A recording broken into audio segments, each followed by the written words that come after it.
सादर सप्रेम नमस्ते जी। तो कुछ अगर नए लोग भी हैं, कुछ ऐसे नाम दिखाई दें, उनका स्वागत है इस ग्रुप में। तो हमने 28 सूत्र तक करे थे। हानमेषां क्लेशवत् उक्तम, है ना। ये जितने भी संस्कार बीच में तच्छिद्रेषु प्रत्यंतराणि संस्कारेभ्यः आया था कि जो वो स्थिति होने पर भी विवेक ख्याति हो जाती है, तो भी साधक या योगी के बीच बीच में जैसे छिद्र से होते हैं ना, उसमें से उठा जाते हैं संस्कार, क्योंकि वो विवेक को प्राप्त हो चुका है, कैवल्य के प्रति उसकी पूर्ण रुचि है। इसके बावजूद भी बीच बीच में संस्कार, क्योंकि दग्ध बीज नहीं हुए हैं, वो बीच में उठ जाते हैं, उठकर आते हैं। तो वो क्यों आते हैं? क्योंकि वो दग्ध बीज हुए नहीं है, मन में चित्त में पड़े हुए हैं। उनको कैसे दूर करना है, उसके लिए हमने पिछली बार मैंने कुछ बताया था क्या क्या चीजें आती हैं इसमें। और हानमेषां क्लेशवत् उक्तम ये किया था। तो कैसे क्लेशों को दूर करने के लिए हमें क्या क्या करना होता है, हम क्या क्या करते हैं, ठीक है। कुछ पॉइंट्स लिखवाए थे ना, आप लोगों ने नोट भी किए थे। क्लेशों को दूर करने के लिए क्या करना होता है? क्रिया योग का अनुष्ठान करना होता है। ध्यान रूपी क्लेशों को प्रसंख्यान अग्नि में, प्रतिपक्ष भावना, उस अग्नि में उनको जलाना होता है। 8 अंगों का अनुष्ठान करना, अष्टांग योग का अनुष्ठान करना, अभ्यास और वैराग्य का तो करते जाना। दीर्घ समापत्ति भ्याम ये बताया, वहां पर शुरू में हमने पढ़ा था अभ्यास किसको कहते हैं। दीर्घ और दीर्घ काल निरंतर अनंत समापत्ति भ्याम, दीर्घ काल तक निरंतर और अनंत काल तक, जब तक मोक्ष नहीं होता। कोई अवधि नहीं है कि इसी जन्म में अगले जन्म तक, ऐसा कुछ नहीं है। तब तक करते जाए जब तक कि मोक्ष प्राप्ति नहीं होती। और एक तत्वाभ्यास तत्प्रतिषेधार्थम एक तत्वाभ्यास और ईश्वर प्रणिधान, ये कुछ नियम है, मतलब ये कुछ चीजें हैं जिसके आधार पर हम अपने संस्कारों को धीरे धीरे क्षय कर सकते हैं। ये सब करते हैं, कोई नया तरीका नहीं है उपाय कि जिससे संस्कार दग्ध बीज होंगे। इन्हीं उपायों से होंगे। पहले मोटे मोटे संस्कार भी इन्हीं उपायों से ही कमजोर तनु होते हैं, और फिर इन्हीं उपायों को सूक्ष्म रूप में जब हम करते हैं तो यही संस्कार जो है वो फिर दग्ध बीज भी होते हैं। तो इनको लगातार बनाकर रखना है। तो हानमेषां क्लेशवत् उक्तम। फिर आगे अब आया, जब ये करता जाएगा, साधक करता जाएगा तो क्या होगा? तो 29वें सूत्र में बताया, प्रसंख्याने अप्यकुसीदस्य सर्वथा विवेक ख्यातेर धर्म मेघ समाधि। प्रसंख्याने अपि अकुसीदस्य, अप्यकुसीदस्य अपि अकुसीदस्य, 3 शब्द यहाँ जुड़े हैं इकट्ठे। प्रसंख्याने अपि अकुसीदस्य, ये पिछली बार भेजा था ये सूत्र, इस बार नहीं भेजा है ना, पिछली बार भेजा था। अब पिछला पीछे करके स्क्रॉल करके पीछे ले जाओ तो आपको मिल जाएगा सूत्र। सर्वथा विवेक ख्याते है धर्म मेघ समाधि। तो विवेक ख्याति प्राप्त, विवेक ख्याति उसको हो चुकी है, तो परंतु फिर भी उसमें राग वगैरह हो सकता है। तो जो विवेक ख्याति होने पर हमने ये योग दर्शन के 3 अध्याय में एक सूत्र आया था कि उसमें विवेक ख्याति का मतलब क्या है। विवेक ख्याति का मतलब समझ रहे हैं ना आप सब। सत्व और पुरुष, इन दोनों को अलग अलग, बुद्धि और आत्मा दोनों अलग अलग है, इनको सर्वथा भिन्न हम समझ पाए। हमने इसका अभ्यास भी शुरू किया था। अभी बीच में ये प्रलय अवस्था वाली बात आ गई, तो हमने बीच में बुद्धि तक हम ले गए थे। मन को तो हमने बहुत बार किया, शरीर को समझते ही हैं, मन को भी किया और बुद्धि का भी बीच में किया था। क्योंकि सबसे सूक्ष्म चीज जो बुद्धि है, प्रकृति की बनी हमारे शरीर में बुद्धि सबसे सूक्ष्म है, तो उससे भी आत्मा अलग है। क्योंकि आत्मा बुद्धि को ही देखता है, हम दोनों को अलग नहीं कर पाते। मैं ही देख रहा हूँ, हम डायरेक्ट समझने लगते हैं मैं ही देख रहा हूँ, जब तक कि मैं बुद्धि को देखता हूँ, स्क्रीन को देखता हूँ। जो बुद्धि ने ज्ञान प्राप्त किया, ज्ञान उसको ही हम देख रहे हैं, चित्रित है जो, चित्र, उसको हम देखते हैं, जिसको चित्त नाम से पीछे कहा गया है। तो ये था ना, न तत्स्वभासम दृश्यत्वात्, ये आया था। ये सारे ये चीजें अभी हमारी सारी पिछले दिनों रिपीट हुई हैं। इस सूत्र से विशेष दर्शना आत्मभाव भावना, इससे भी पहले जो चित्र, हाँ, तद असंख्य वासना भी चित्रमपि परार्थम संहत्य कारित्वा, 24वें सूत्र में। ताकि जो चित्त है असंख्य वासनाओं से भरा हुआ होने पर भी वो दूसरे के लिए है। उसमें जो भी ज्ञान उसने लिया है वो अपने लिए नहीं लिया है, वो परार्थ आत्मा के लिए लिया है। तो मतलब वो आत्मा को दिखा रहा है, उसको चित्त को अपने आप को ज्ञान नहीं होता है। वो जो चित्त दृष्टि दृश्यों उपरक्तम चित्तम, ये 3-4 सूत्रों में सारी व्याख्या हमने कर दी थी पीछे, कि वो स्वबुद्धि संवेदनम, ये सब देखने वाला जो अपनी बुद्धि को देखता है। तो कहने का मतलब है कि वो दोनों इतने घुल मिल जाते हैं कि अलग नहीं लगता। वो लगता है कि मैं ही आत्मा ही प्रत्यक्ष देख रहा हूँ, जबकि हम आंखों से नहीं देख रहे। ये हमें समझ आ जाती है कि आंखें, ये तो कई बार करवाया आपको कि आंखें बंद है, कि तो क्या मैं देख रहा हूँ क्या? हम फिर भी हम जो देख रहे हैं बंद आंखों में, हम कहते हैं अपने कानों को अनुभव करो, तो कानों की शेप आ जाती है ना आपके सामने, कानों का आकार आप देखते हैं ना, समझते हैं ना, पर आंखों से तो नहीं देख रहे। तो वो बुद्धि जो दिखा रही है वही तो आत्मा देख रही है। तो उस बुद्धि को देखता है आत्मा। ये छोटा सा उदाहरण है, एक स्थूल उदाहरण के, जिससे हम समझ पाएंगे बुद्धि, और हम वही समझने लगते हैं। तो उसी चीज को यहाँ पर आगे की,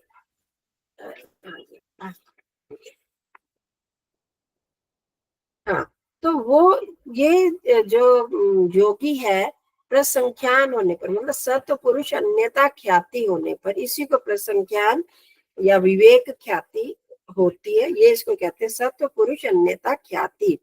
यही सारे योग दर्शन का सार ही यही है।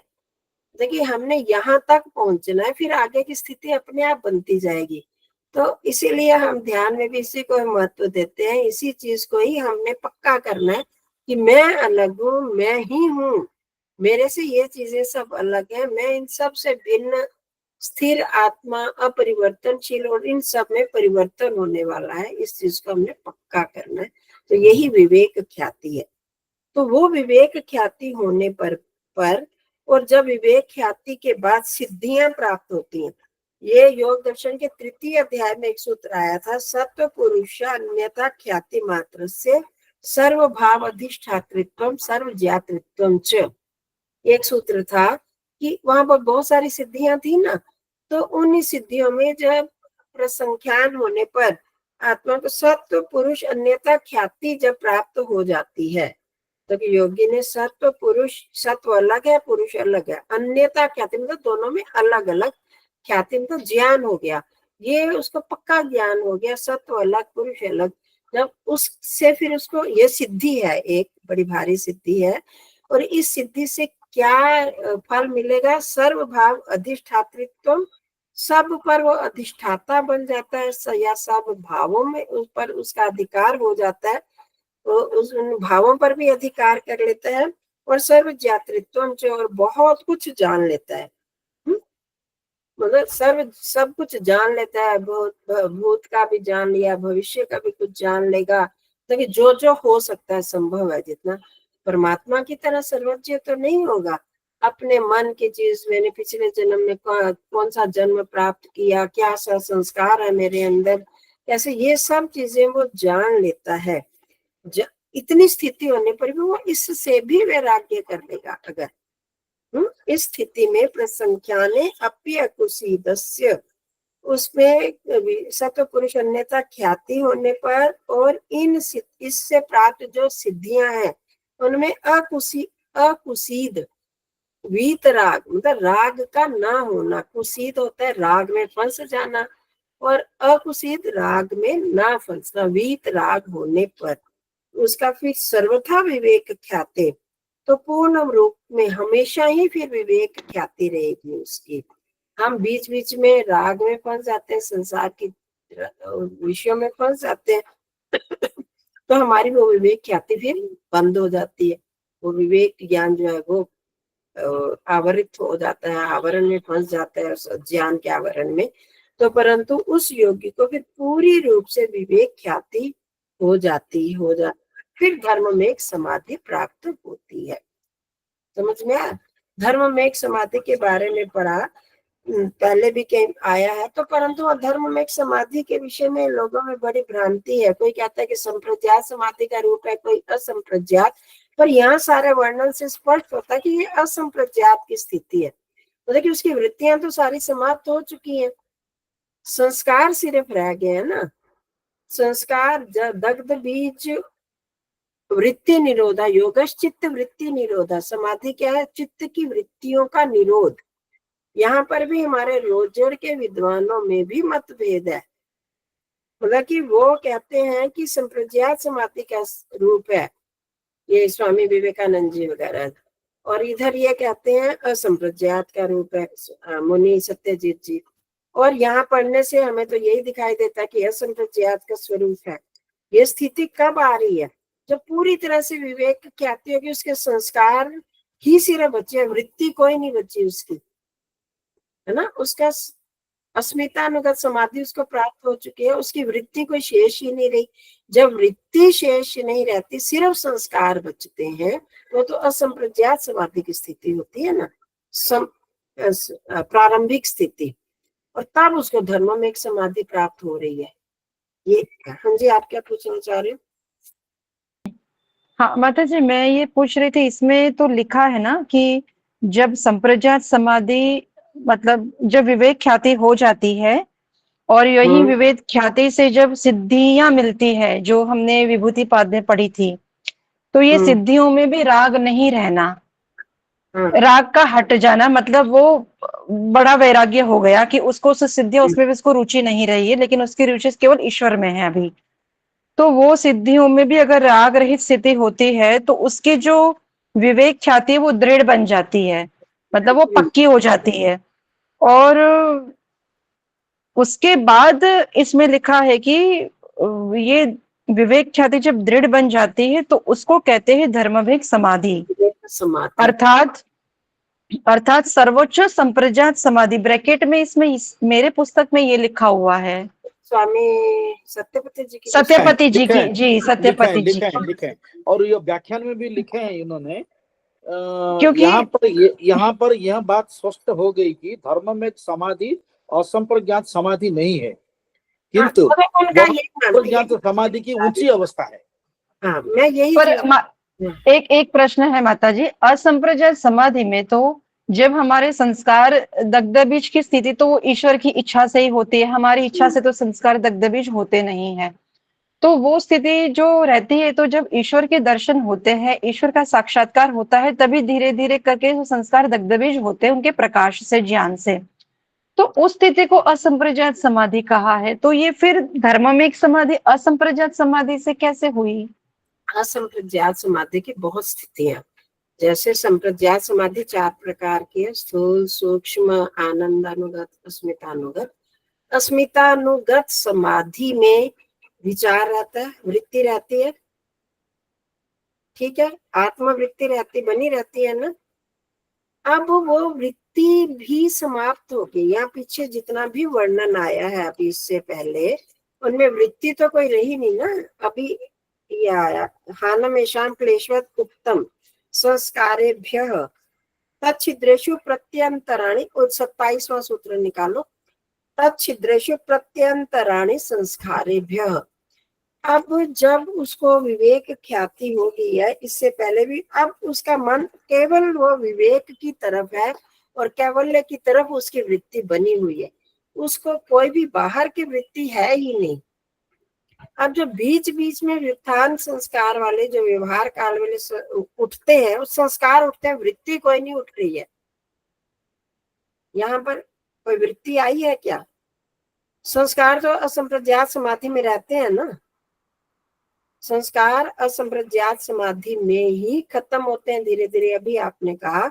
पर वृत्ति नहीं कोई रहती असंप्रज्ञात। अगर वृत्ति है तो वो तो संप्रज्ञात समाधि होगी। और ये जो सारी स्थिति है वृत्ति रहित स्थिति है, या जो भी यहाँ पर उसका कोई विचार नहीं उठ रहा है।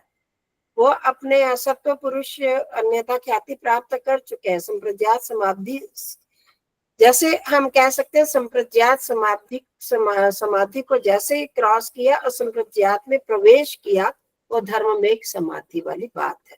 संप्रज्ञात समाधि अगर हम माने तो फिर वो वृत्तियां माननी पड़ेंगी कि उसमें कोई ना कोई वृत्ति उठ रही है। अब इसमें कोई वृत्ति है ही नहीं। इसका जो भी ये संस्कार उठे हैं वो छिद्र है, छिद्रों में जो ये विचार वो आ रहे हैं वो वृत्तियां नहीं, वो संस्कारों से है। संस्कारेभ्यः, संस्कार उन विवेक ज्ञान प्रवाह के छिद्रों में जो बीच बीच में व्युत्थान संस्कारों से सांसारिक ज्ञान मिलता है, वो संस्कारों से मिलता है। वृत्तियां नहीं उठती हैं उसके अंदर, सिर्फ वो संस्कार उठते हैं, उससे उसको संसार का ज्ञान भान होता है कि ये तो कहीं संसार वो नहीं है।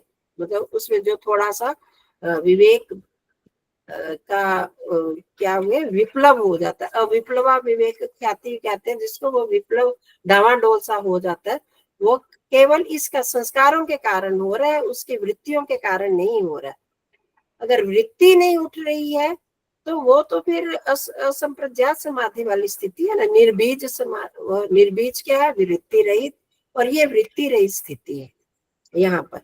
तो ये हमें जो इसके वर्णन से ये लगता है, बाकी विद्वानों की अपनी अपनी बात है, कर रहे हैं वो स्थिति। अब इसके बाद तो सीधा वो कैवल्य को प्राप्त कर रहे हैं, अब आगे वो पीछे जा नहीं रहा। असंप्रज्ञात में तो आ नहीं रहा।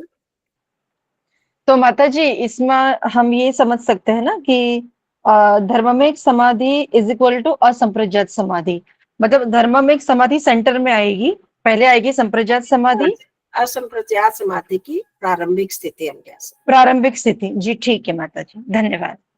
इसमें अभी संस्कार है काफी, पर वृत्तियां नहीं है। मतलब उच्च स्थिति है, बहुत उच्च स्थिति है।